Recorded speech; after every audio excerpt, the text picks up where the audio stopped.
إن الصفا والمروة من شعائر الله فمن حج البيت أو اعتمر فلا جناح عليه أن يطوف بهما وما تطوع خيرا فإن الله شاكر عليم إن الذين يكتمون ما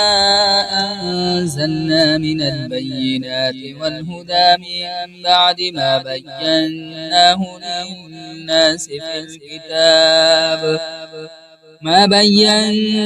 للناس في الكتاب أولئك يلعنهم الله ويلعنهم اللاعنون إلا الذين تابوا وأصلحوا وبينوا فأولئك أتوب عليهم وأنا التواب الرحيم إن الذين كفروا وماتوا وهم كفار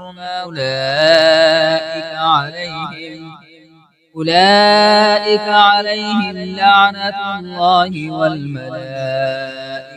والناس أجمعين خالدين فيها لا يخفف عنهم العذاب ولا هم ينظرون وإلهكم إله واحد لا إله إلا هو الرحمن الرحيم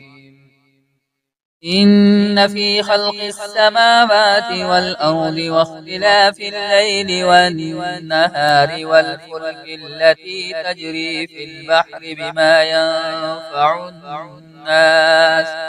بما ينفع الناس وما أنزل الله من السماء من ماء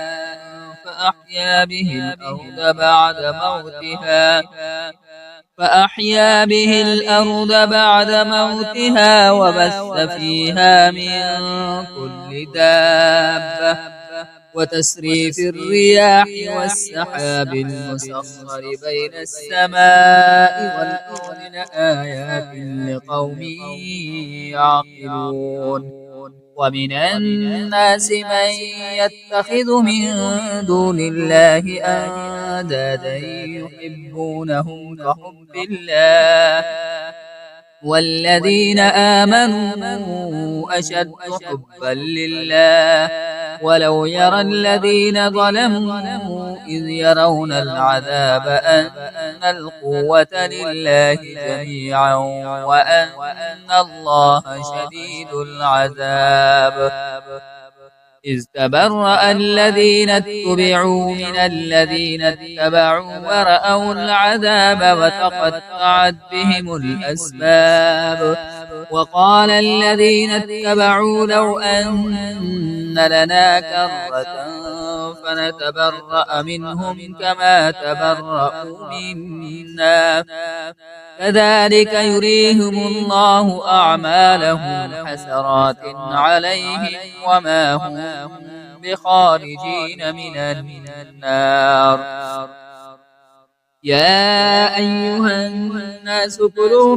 مما في الأرض حلالا طيبا ولا تتبعوا خطوات الشيطان إنه لكم عدو مبين إنما يأمركم بالسوء والفحشاء وأن تقولوا على الله ما لا تعلمون وإذا قيل لهم اتبعوا ما أنزل الله قالوا بل نتبع ما ألقينا عليه آباءنا أولو كان آباؤهم لا يعقلون شيئا ولا يهتدون ومثل الذين كفروا كمثل الذي ينعق بما لا يسمع إلا دعاء ونداء صم بكم عمي فهم لا يعقلون يا أيها الذين آمنوا كلوا من طيبات ما رزقناكم واشكروا لله إن كنتم إياه تعبدون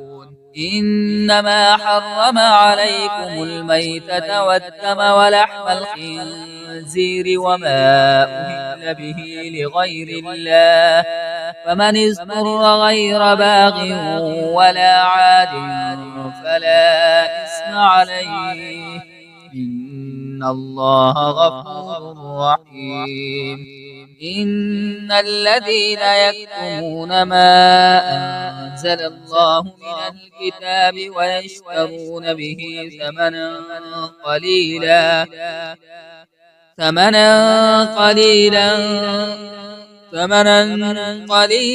أولئك ما يأكلون في بطونهم إلا النار ولا يكلمهم الله يوم القيامة ولا يزكيهم